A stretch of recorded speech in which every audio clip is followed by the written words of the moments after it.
I submitted our marriage registration at the city hall with my husband, believing that a happy married life awaited us. However, on our way back from the city hall, my husband knelt down and asked for a divorce. What? Wait a minute, I don't understand what you mean. Actually, I've fallen in love with someone else. I want to marry her. When I asked who the other person was, he said it was my sister. Sorry, it seems he prefers me over my plain sister. And just like that, my sister stole my husband. At first, I resented her, but I knew a secret about my husband. I planned to tell my sister about it when they returned from their honeymoon, aiming for a time when they were at their happiest. My name is Kitty Johnson. I'm a 32-year-old librarian currently working at a library. It has become a habit for me to drink at my regular spot on Friday nights after work. At 32, I'm still single and living with my parents. As my friends got married one after another, I began to feel increasingly anxious. But unable to change the situation, I grew sick of just getting older. One night, I drank more than usual. A man seated next to me struck up a conversation. You really know how to drink. May I join you? The man looked about as old as my father. I wished he was closer to my age, but since I was lonely drinking alone, I agreed. Sure, it was boring drinking alone anyway. I ended up sharing with this man all the grievances about work and my rush to get married that I couldn't tell anyone else. It sounds tough for women. He listened without judgment, nodding along. Perhaps because I was more talkative than usual due to the alcohol, but somehow I found him easy to talk to.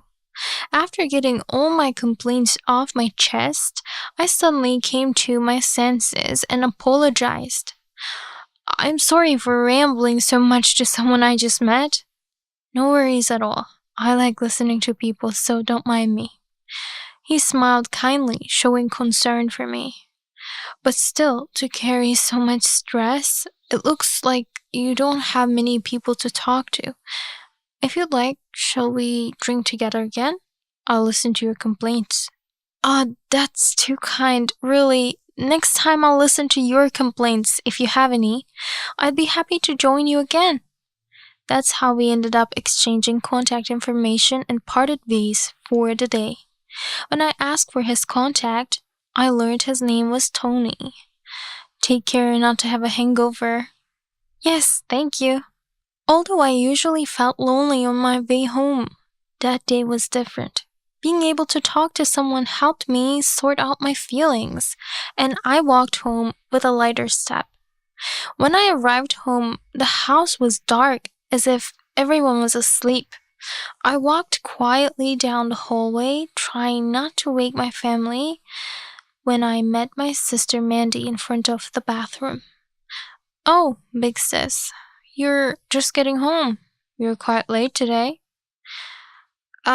Yes, I ended up drinking with someone I didn't know. My sister's eyes sparkled with curiosity as I mentioned this. What? Tell me more. Did you finally meet a nice guy? No, not really. The man was about the same age as Dad. Upon hearing the specifics, Mandy quickly lost interest. That's almost like entertaining a boss then. Sensing there was no interesting story to delve into, she went back to her room. While I told Mandy that he couldn't be a boyfriend, I started to realize that I was curious about him. A week passed without any contact from Tony, and then one Saturday morning, I received an email from him. If you're going out for drinks today, please let me join you. It read. Let's definitely meet up, I replied, and we decided to drink at the same place as before. That evening, after finishing work, I headed to the bar, and Tony was already there. Sorry for being late. No problem, I've just sat down myself. Again, Like last week, he listened to my troubles and I felt much better. But realizing I had been talking too much, I remembered my promise from last week. Last week, I promised to listen to you too, Tony. Don't hesitate. If you have any complaints, feel free to share them. Initially, he said he had nothing particular to talk about and preferred to listen. But there is a limit to how much one person can talk, so I encouraged him to share something.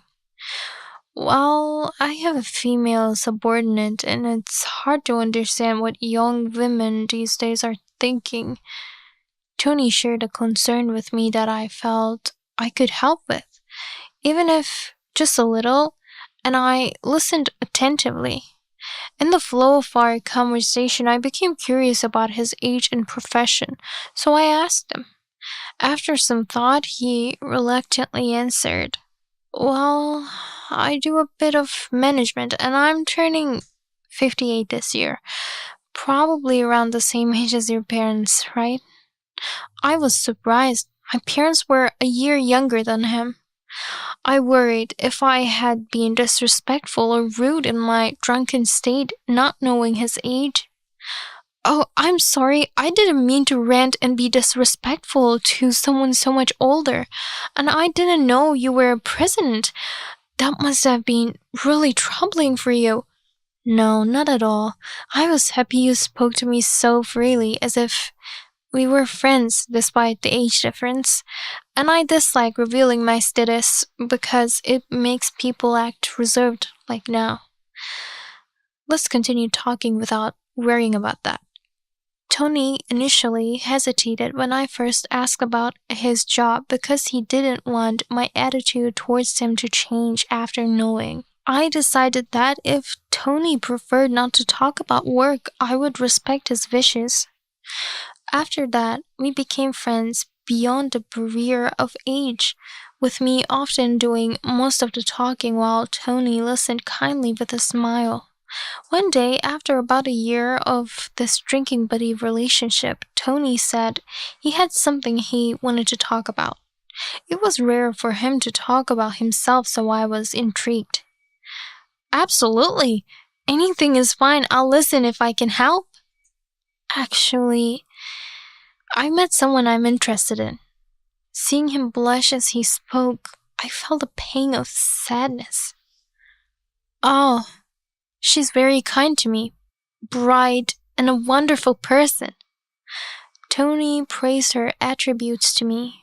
It started to become painful to listen. But then, he said something that made me burst into tears of surprise. "She's right here in front of me now."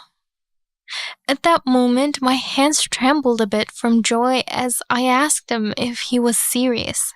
I expressed my genuine feelings and we decided to start dating.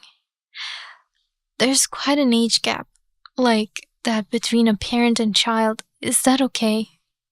Tony was concerned about the age difference. Of course, age doesn't matter when it comes to love.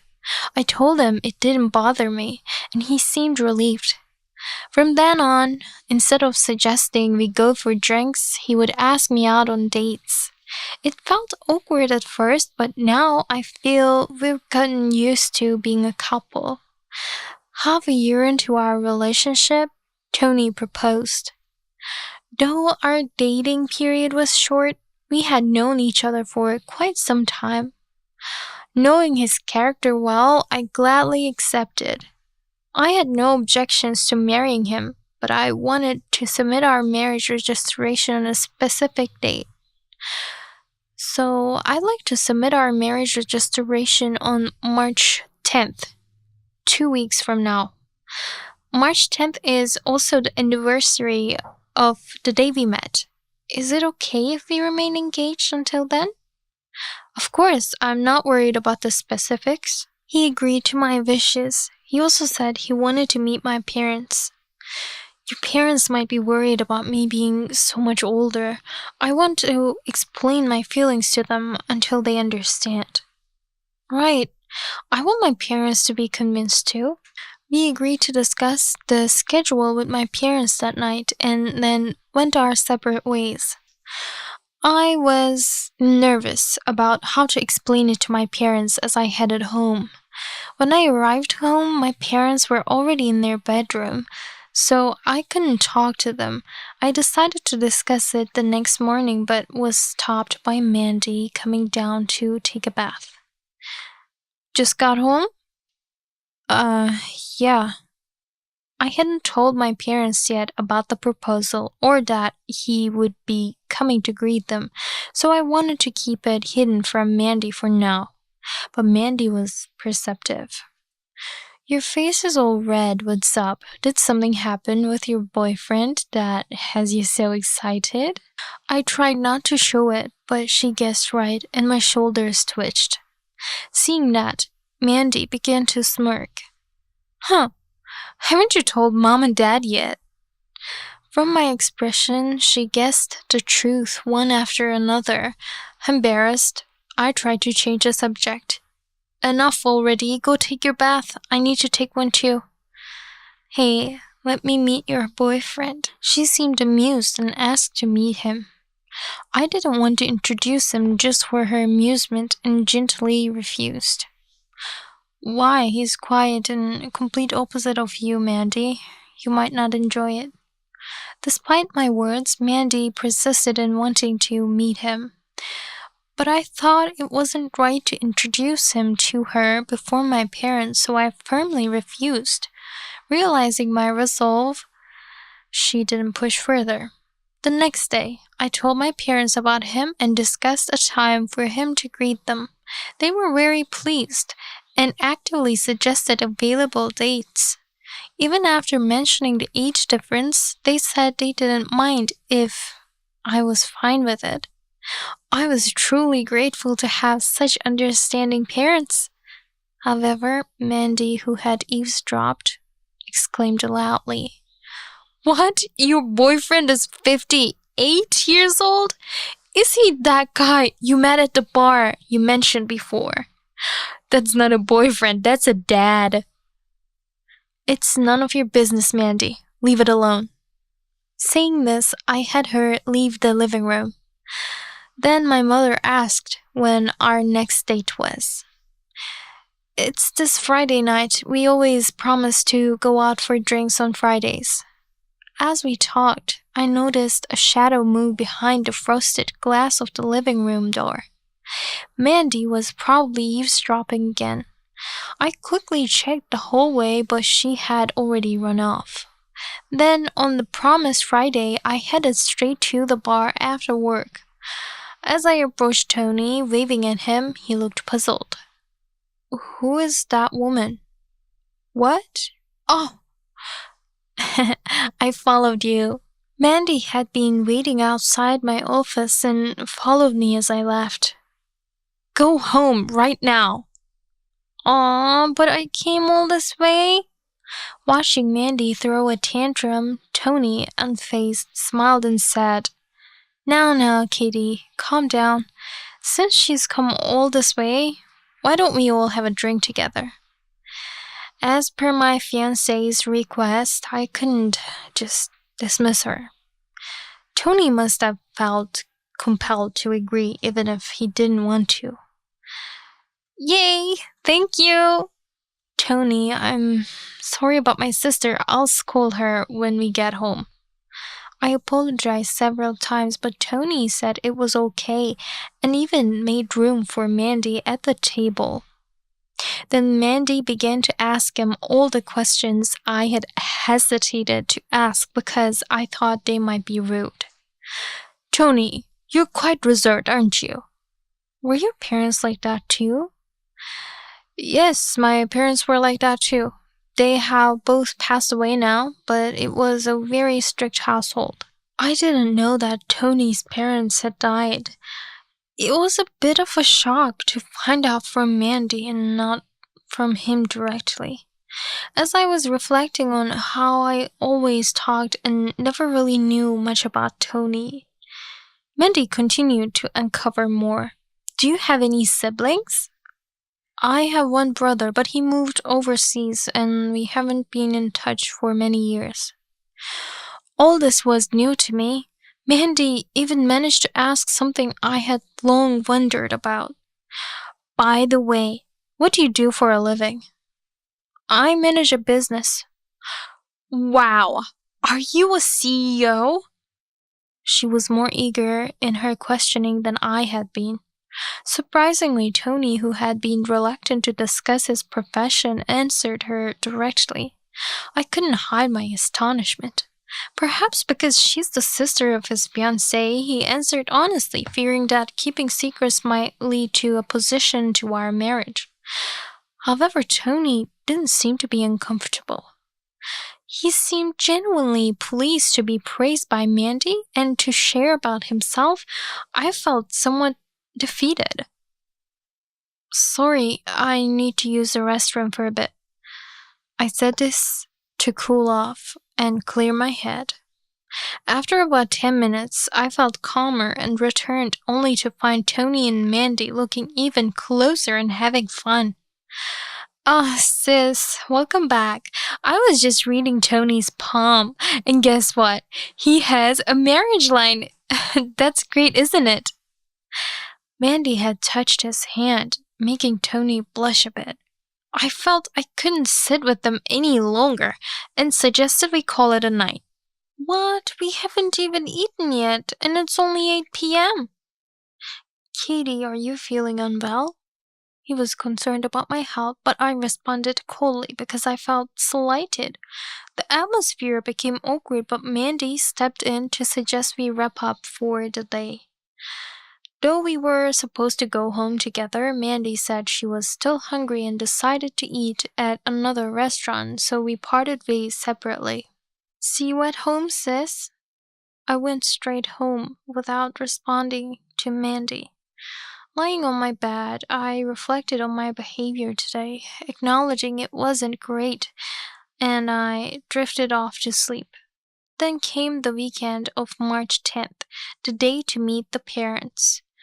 Tony and I tried to act normal despite the tension. In front of my parents, Tony managed to switch gears and responded well when they asked him to take good care of me. Yes, of course. He stumbled a bit in his response, which made me wish he had been more assertive, but I figured it might be due to nerves. The meeting with my parents went smoothly, and we moved on to discuss the marriage registration. Hey, Mom and Dad, can you sign the witness section? I want to submit the marriage registration today because I want our anniversary to be March 10th. I asked my parents to fill in the witness section, and we decided to go to the city hall that day. On the way there, Tony was looking down. What's wrong? Are you still upset about the other day? I'm sorry. I got jealous of Mandy and ruined our dinner. I wanted us to be smiling when we submitted the marriage registration. Realizing I might be the reason for his mood, I apologized. Tony quickly reassured me. Oh, no, sorry. I've just been dealing with some personal stuff these past few days. Sorry for worrying you. Relieved that it wasn't because of me, we were able to submit our marriage registration on our desired date. Now we're officially married. I'm so excited about our honeymoon around the world starting tomorrow. I can't believe you arranged it as a surprise, Tony. As I was getting excited, Tony's face turned pale. Concerned, I asked him what was wrong, and he suddenly knelt down. Katie, I'm sorry. What? What's wrong? His sudden apology shocked me. I asked him to lift his face since we were still near the city hall and in the middle of town. To avoid attracting more attention, we moved to Tony's house to talk. Once inside, he tried to kneel again, so I stopped him and demanded an explanation. Just apologizing won't help. What's wrong? Start by explaining. Tony asked for a moment to prepare his explanation. It seemed he needed time to explain properly. While waiting, I was left alone in his house. Feeling thirsty, I searched for a cup in the cupboard. That's when a crumpled letter peeked out from the back. I pulled it out, and the envelope bore shocking news. Frightened, I quickly put the letter back where I found it, abandoned the idea of having water, and sat down quietly. When Tony returned, the sound of the front door made my heart skip, but I tried to stay calm. Sorry, I had to step out suddenly. I actually need to call someone here for the explanation. You need to call someone here? Tony emerged from behind, followed by Mandy. Yo, big sis. Mandy? Why Mandy? I was completely confused, but ignoring my state, they came into the living room and started sitting next to each other. Seeing this, I began to feel a bad premonition. Then, Tony and Mandy looked at each other before starting to talk to me.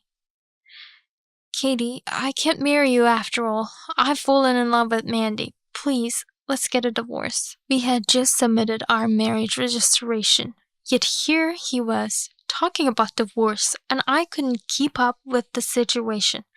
Mandy smirked at my speechlessness and said, Sorry, big sis. Tony likes me better than you, my plain sister. She said it with a scorn. Still unable to accept it, I questioned the recent pleasantness. Then why did you go greet my parents? What were you thinking when they were writing on our marriage registration witness section? I couldn't forgive Tony for trampling over the feelings of both me and my parents. Moreover, Tony was trying to marry me while keeping secrets. It seemed like Mandy didn't know about it. When I confronted Tony, his attitude changed dramatically. It can't be helped. You never asked me anything, Katie, and decided everything on your own. And all you ever did was complain about work, which wasn't fun at all. But Mandy, she looked at me with sparkly eyes, really interested in what I had to say. I thought I'd rather marry someone younger, cuter, and more charming. Tony made it sound like it was all my fault. True, I did most of the talking, but he had always listened with a smile. I wanted to retort, but I was so close to tears that I could only bite my lip to hold them back. Seeing me like this, Mandy had a triumphant look on her face. I'm sorry to your parents, but I realized I wanted to marry Mandy after we submitted the form at the city hall. Why? At the city hall, I had been on top of the world. To learn that Tony hadn't felt the same was deeply saddening. But the reason came out, and it was because of something Mandy said. It's because you realized we couldn't meet up, just the two of us anymore, right? What do you mean? It turned out Tony and Mandy had been going out for drinks without me knowing. Mandy thought they could continue to do so even after he married me, but she had set things up. I told him, if you marry my sister, we won't meet again. Then he immediately screamed, No, and started crying. That's when he realized he loved me more than you, right? Tony didn't look at me but nodded vigorously toward Mandy. At first I thought it was just a momentary lapse, but at the submission I thought about how this piece of paper would stop me from seeing Mandy. That's when I really decided I wanted a divorce. Tony continued with his terrible excuses. As I listened, I gradually stopped caring. Whatever. What? You realize you have no chance against me? You've always been understanding, big sis, she said, mocking me. But I felt no frustration, just a cold detachment as I looked at them. Huh, sis, so frustrated you can't even cry? Well, it said to divorce on day one of marriage, but being a CEO's wife was too much for you, huh? I think it suits me better, and it's for the best. I think Mandy loved the title of CEO's wife more than Tony himself. Considering this, Mandy seemed rather pitiful. I almost snorted in amusement, but held back and acted instead. Why Mandy over me? I'll divorce you, and I'll find someone better. Good luck with that. I think men will find a 30-year-old woman too much trouble to even date. But do try your best. We'll be going on the honeymoon around the world you and Tony had planned. I'll bring you a souvenir. So just wait and drool. I glared at Mandy in what I believe was a convincingly heartfelt performance. Then I submitted the divorce papers and went back to my parents' house. My mother hurried over to me when I arrived. Apparently, Mandy had called to inform them that she, not I, would be marrying Tony and that they were heading off on a worldwide honeymoon. My parents were concerned about my feelings, however, I had no time for shock or sadness as I had research to do. After scouring the internet and reporting my findings to my parents, their attitude changed. Until a few days ago, I was seen as the poor sister whose husband was stolen by her younger sibling. Now they saw Mandy as the sister who would learn a painful lesson instead of me. My parents and I laughed together. They didn't worry about Mandy, considering it's a just punishment. A year later, Mandy and Tony returned from their global trip. They seemed thoroughly entertained and happy. It was amazing. Here, a souvenir keychain for you, big sis. She handed me a cheap keychain, likely bought at an American airport. Annoyed, I smiled, thanked her, and decided to reveal something. Thanks for the souvenir. Oh, by the way, Mandy, are you sure about your future life? Huh? What? Tony's face went pale as I hinted at something. Didn't know? Tony's not so great at managing his businesses. He's bankrupted several companies, and there's a rumor he's nearly $500,000 in debt. And his current company is barely scraping by. Being his wife, you'll have a hard time, won't you? I chuckled softly, looking at Mandy. At that time, I had discovered a demand notice at Tony's house. It included the name of Tony's company, so I searched online and found a flood of information about his past dealings. I discovered accusations from former employees and learned about Tony's mismanagement.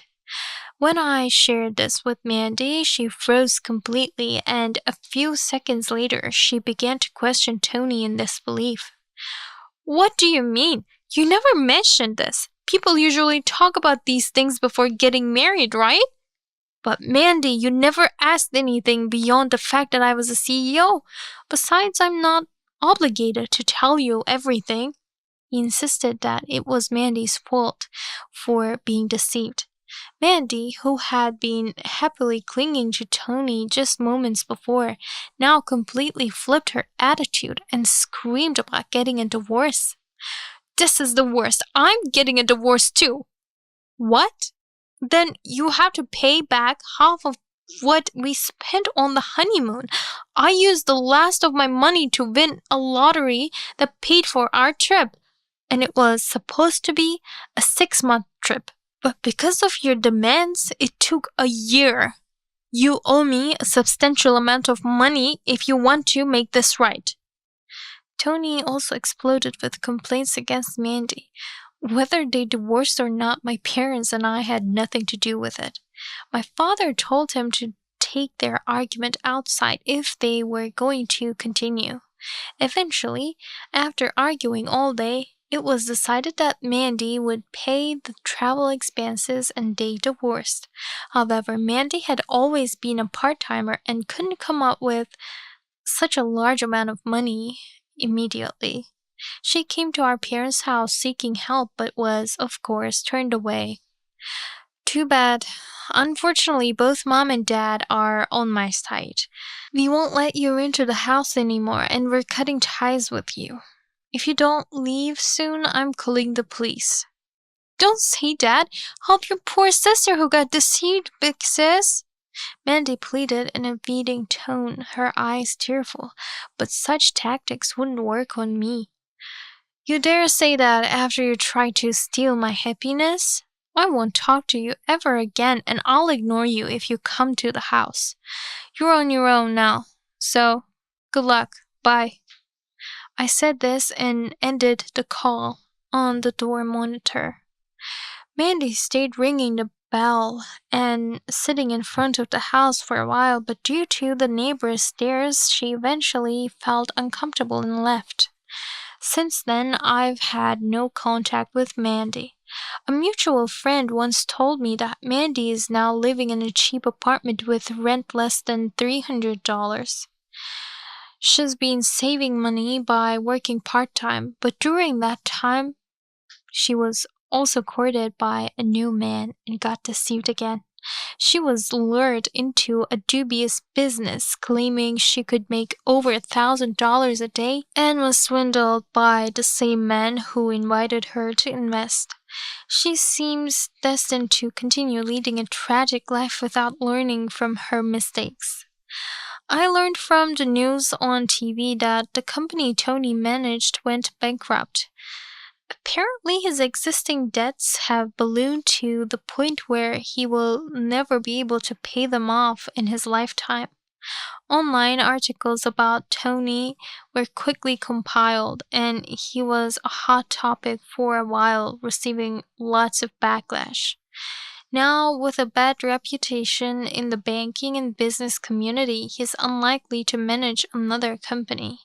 Thinking about him having to work diligently to pay off his massive debt makes me laugh at the misery. I am determined to become happier than those two, and am currently visiting a matchmaking agency. There's a man I'm interested in, and I believe he could be the one. Mandy told me that women over 30 couldn't get married, but I want to prove her wrong.